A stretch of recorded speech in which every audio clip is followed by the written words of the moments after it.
மணிவண்ணன் பேசுகிறப்ப வந்து டைட்டில் பற்றி சொன்னாங்க, செங்காத்து பேசும் காலம் சொல்லிட்டு. விரும்பாண்டி படத்தில் வந்து கமல், விரும்பாண்டி படத்துக்கு வந்து கமல் டைட்டில் சூஸ் பண்ண கதையை யூடியூப்ல இருக்கு, போய் பார்த்தீங்கன்னா தெரியும் என்னென்ன கதையில எது இருக்கலாம், என்ன தலைப்புல எது இருக்கலாம் சூஸ் பண்ணேன்னு சொல்லி. கிட்டத்தட்ட அந்த மாதிரி ஒரு கதை தான். நான் வந்து முதல்ல அலைகள் ஒழுவதில்லைன்னு சொன்னேன், அது ஒரு மாதிரி சிம்பாலிக்காக இருக்கும் அப்படின்னு சொல்லிட்டு. அப்புறம் மணி வந்து இல்லை செங்காத்து பேசும் கொடையை அப்படின்னு. அப்புறம் வினோத் வந்து தெற்கிலிருந்து ஒரு இமயம் அப்படிங்கிற மாதிரி ஒன்று சொன்னார். கொஞ்சம் அது அரசியலா இருக்கே அப்படின்னு சொல்லி யோசிச்சோம். அப்புறம் வந்து கொடி பறக்குதுன்னு யோசிச்சோம். கொடி பறக்குது வந்து எடப்பாடியார் ஞாபகம் இருந்துச்சு. சரி, எதுக்கு இவ்வளவு சிக்கல்களை போயிட்டு அப்படின்னு சொல்லிட்டு ஏதோ ஒன்று மணிவண்ணன் சூஸ் பண்ணதே இருக்கட்டும் அப்படின்னு. இப்ப அவர் கவிஞர் இல்லையா, அதுக்கு தகுந்த விளக்கத்தையும் கொடுத்துட்டாரு. நன்றி. இல்ல இது கணக்கில் இல்லை, சப்ஜெக்ட் வரேன். ஆக்சுவலா வந்து முதல் மரியாதையில இருந்தா நானும் தொடங்கணும்னு நினைக்கிறேன். பாரத ராஜாவோட அந்த நுண்ணுணர்வு வந்து எங்கேருந்து பார்க்குறேன் அப்படின்னாக்க முதல் மரியாதையோட கதை தேர்விலிருந்து பார்க்குறேன். பாரத ராஜா வந்து எல்லாரும் குறிப்பிட்ட மாதிரி வந்து அவருடைய கதைகளை விட அவர் கதையாசிரியர்களோட கதைகளை தான் நிறைய படமா எடுத்திருக்காரு. ஆசிரியர்கள் வந்து அது வந்து முக்கியமானவர். அவர் தான் வந்து முதல் மரியாதை கதையோட மூலக்கதையை வந்து பாரத ராஜா வந்து எக்ஸ்பிளைன் பண்றாரு. எப்படின்னாக்கா வந்து ஒரு 3 இன்ஸ்பிரேஷன் சொல்லுவாங்க. ஒன்று வந்து ஒரு ஆங்கில படம், ஆங்கில படத்துல வந்து ஒரு வயதான ஒரு ஆணுக்கு ஒரு சின்ன பெண்ணுக்கும் நடுவில் இருக்க அந்த ரிலேஷன்ஷிப்பை பேசுற ஒரு படம். இரண்டாவதா வந்து ஜெயமோகன் எழுதிய கதைன்னு நினைக்கிறேன். இந்த சமூகம் என்பது 4 பேர் அப்படின்னு சொல்லியிருக்காரு. இந்த கதை பேர் எனக்கு ஞாபகம் இல்லை. அதுல வந்து 2 கேரக்டர் வரும். ஒரு வயதான ஒரு பெயிண்டர் கேரக்டர் வரும், அந்த பெயிண்டரோட இருக்கிற ஒரு சின்ன பொண்ணு. அவங்க 2 பேருக்குள்ள ரிலேஷன்ஷிப் பத்தி ஒரு கதை ஒன்று வரும். அது 2வது இன்ஸ்பிரேஷன். 3வது இன்ஸ்பிரேஷன் தான் வந்து ரஷ்ய நாவலிஸ்ட் தஸ்தேவ்ஸ்கியோட நாவல் எழுதுற அவர் வந்து ஒரு கட்டாயத்தின் பேரில் ஒரு நாவல் எழுதுற ஒரு இடத்துக்கு போறாரு. அப்ப அந்த நாவல் எழுதுறதுக்கு வந்து அவர் கூட ஒர்க் பண்றதுக்கு வந்து அண்ணா அப்படின்னு சொல்லிட்டு ஒரு அசிஸ்டன்ட் அவர் வந்து அப்பாயின்ட் பண்றாங்க. அந்த பதிப்பகத்துல இருந்து அப்பாயின்ட் பண்றாங்க. அந்த அண்ணா வந்து தஸ்தேவ்ஸ்கி சொல்ல அந்த கதையை எழுதிட்டே வர்றாங்க. ஒரு இடத்துல அவங்க ரொம்ப செழிப்பா இருக்கு. அவங்க மறுபடியும் ஒவ்வொரு மனுஷங்களோட நுண்ணுரிமையும் சொல்லிட்டே வரப்போ அவங்களுக்கே அந்த கதையில் ஈடுபாடு உண்டு. ஒரு கட்டத்தில் வந்து அண்ணாவுக்கும் தஸ்தேவ்ஸ்கிக்கும் கிட்டத்தட்ட ஒரு 20 வயசுக்கு மேலே டிஃபரன்ஸ் இருக்கும்னு நினைக்கிறேன். அதையும் மீறி வந்து அந்த பெண்ணுக்கு வந்து அந்த நாவலிஸ்ட் மேல வந்து அந்த எழுத்தாளர் மேல வந்து ஒரு காதல் வருது. இதுலேயும் தான் இந்த இன்ஸ்பிரேஷன் தான் எடுத்து வந்து ஆசிரியர் வந்து இந்த மாதிரி ஒரு கதை வந்து தமிழ்ல பண்ணலாம் அப்படிங்கிறப்ப வந்து பாரதியார் வந்து முதல்ல அதை அக்செப்ட் பண்ணிக்கிறார். கண்டிப்பா பண்ணலாம் அப்படின்னு சொல்லிட்டு அந்த பாரதியார் அந்த அக்செப்ட் பண்ற இடம் தான் வந்து பாரதியாரோட பெரிய பலம் அப்படின்னு நான் நினைக்கிறேன். ஏன்னா வந்து அந்த கதையை அப்படியே வந்து பேஸ் பண்ணி அவங்க வந்து ஸ்கிரீன் பிளே எழுதுறாங்க. திரைக்கதை வசனங்கள் எல்லாம் வந்து ஆசிரியர் தான் எழுதுறாங்க. அதுக்கப்புறம் அந்த பவுண்டர் ஸ்கிரிப்டை எடுத்துட்டு போயிட்டு அவங்க யாராருக்கெல்லாம் கொடுக்குறாங்க, யாரெல்லாம் அதை ரிஜெக்ட் பண்றாங்கன்னு பார்த்தாக்க பாரதிராஜா ஒரு ஆண், அவர் வந்து முதல்ல அக்செப்ட் பண்றாரு. அதை ரிஜெக்ட் பண்ற எல்லாருமே பெரிய ஆட்கள். முதல்ல வந்து அந்த கதையை சிவாஜிட்டு இருக்கும்போது சிவாஜி வந்து அந்த கதையில பெரிய அவருக்கு ஆர்வம்லாம் இல்லை, இருந்தாலும் வந்து பாரதிராஜா ஒரு சக்சஸ்ஃபுல் ஒரு டைரக்டர் அப்படிங்கிற இடத்துல வந்து அதை அக்செப்ட் பண்ணிக்கிறாரு. அதுக்கப்புறம் வந்து பஞ்ச அருணாச்சலத்துல கொண்டு போறாங்க. பஞ்ச அருணாச்சலமும் என்ன பண்றாங்க, இந்த கதை வந்து பெரிய ரொம்ப அதிர்ஷ்டம் இருந்தா கூட அந்த கதை ஜெயிக்காது அப்படிங்கிறது தான் பஞ்ச அருணாச்சலம் போறாரு. அதுக்கப்புறம் 3வது வந்து இளையராஜா அந்த படம் போகுது. இளையராஜா வந்து அவர் கூடவே இருந்த நண்பர், அவரோட சுகதுக்கங்கள், அவரோட கஷ்டம் எல்லாமே தெரிஞ்சாரு. அவரும் அந்த கதையை ரிஜெக்ட் பண்றாரு, இது ஒன்றும் பெருசா ஜெயிக்காது அப்படின்னு சொல்லிட்டு. அதையும் மீறி அந்த படம் ஜெயிக்குது. அந்த படம் இவ்வளவும் தாண்டி ஜெயிக்கிறதுக்கு ஒரு காரணம் என்னன்னாக்க பாரதிராஜா தான் வந்து ஒரு கதையில வந்து ஒரு கதையை வந்து ஒரு ஆண் ரிசீவ் பண்றதை விட ஒரு பெண் எப்படி ரிசீவ் பண்ணுவாங்க, பெண் ரிசீவ் பண்றதுக்கான என்ன இடம் இருக்குன்னு சொல்லிட்டு துல்லியமா வந்து பாரதிராஜா தான் தெரிஞ்சிருக்கு. அதனாலதான் வந்து அந்த கதையை வந்து ப்ரிவியூல கொண்டு போய் இவ்வளவு தலைவருக்கு அப்புறம் வந்து ஒரு விநியோகஸ்தர் முன்னுக்கு வர்றாரு. எல்லாம் நிறைய பெண்கள் இருக்க ஒரு ஷோல தான் முதல்ல அதை காமிக்கிறாங்க. அப்ப எல்லா பெண்களுக்கும் அந்த படம் பிடிச்சிருக்கு. அவ்வளவுக்கும் வந்து அந்த படம் வந்து ஒரு ஆணோட பார்வையில வர்ற படம் தான். ஒரு ஆண் திருமணமான ஆணுக்கு இருக்க ஒரு பிறல் உறவை பற்றி பேசுற படத்தை பெண்கள் வந்து ரொம்ப ஆர்வமா வந்து அதை அக்செப்ட் பண்ணிக்கிறாங்க. இந்த இடம் எங்கிருந்து பாரதிராஜாவுக்கு வந்து இது எப்படி படமாக்கணும்னு தோணுது அப்படின்னு இருக்கு இல்லையா, அதுதான் வந்து பாரதிராஜாவோட சக்சஸ் நினைக்கிறேன். அந்த படத்துல வந்து ரெண்டு ரெண்டு விதமா இருக்கும். ஆக்சுவலா வந்து ஒரு ஒரு ஒரு விஷயத்தை ஆண் எப்படி ரிசீவ் பண்றாங்க அப்படிங்கிறதுக்கும் பெண் எப்படி ரிசீவ் பண்றாங்கிறதுக்கும் அதுல ஒரு ரெண்டு சீன் பிரமாதமான சீன் அது.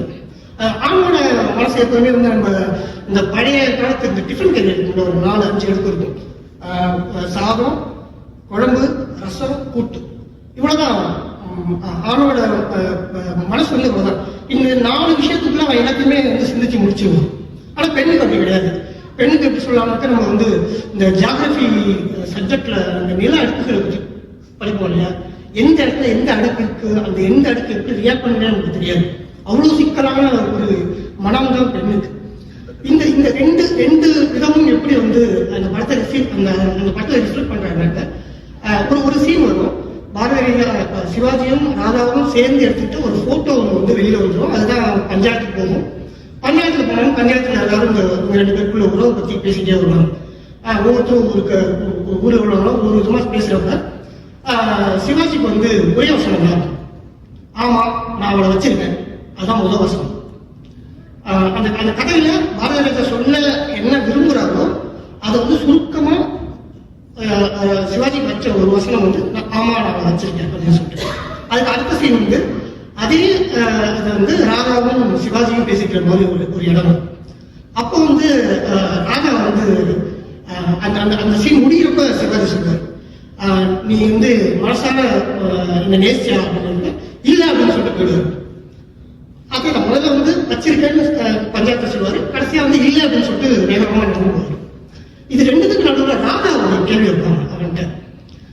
இந்த மாதிரி பஞ்சாயத்து நான் சொல்லிட்டேன் அப்படின்னும், நீ வந்து ஊருக்கே கேட்கிற மாதிரி சத்தமா சொன்னியா இல்ல வந்து மனசு சங்கடப்படுறது மெதுவா சொன்னியா, சத்தம் இல்லாம சொன்னியா அப்படின்னு சொல்லிட்டு.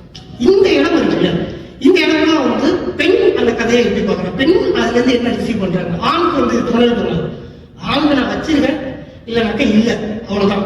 கெரியர்ல 2 அடுக்கு தான் வந்து 4 அடுக்கு மேல அவன் போகவே மாட்டான். ஆனா பெண்ணுக்கு வந்து அது கிடையாது.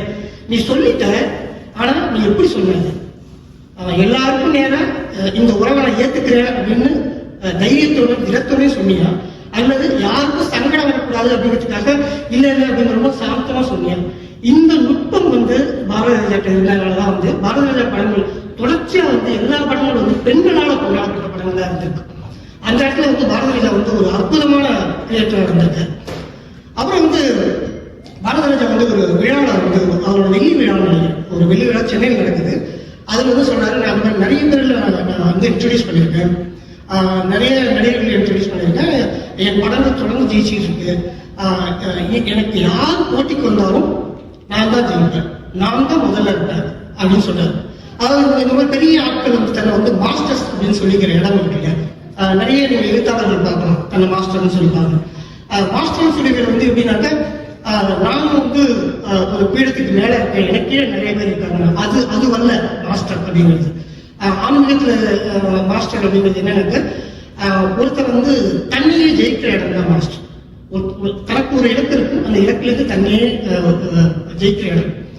ஞானத்தாலும் அறிவாலும் தன் அடைந்த இடத்தில் தானே ஜெயிக்கிற இடம் தான் மாஸ்டர் தண்ணி இடம் சொல்லிட்டு.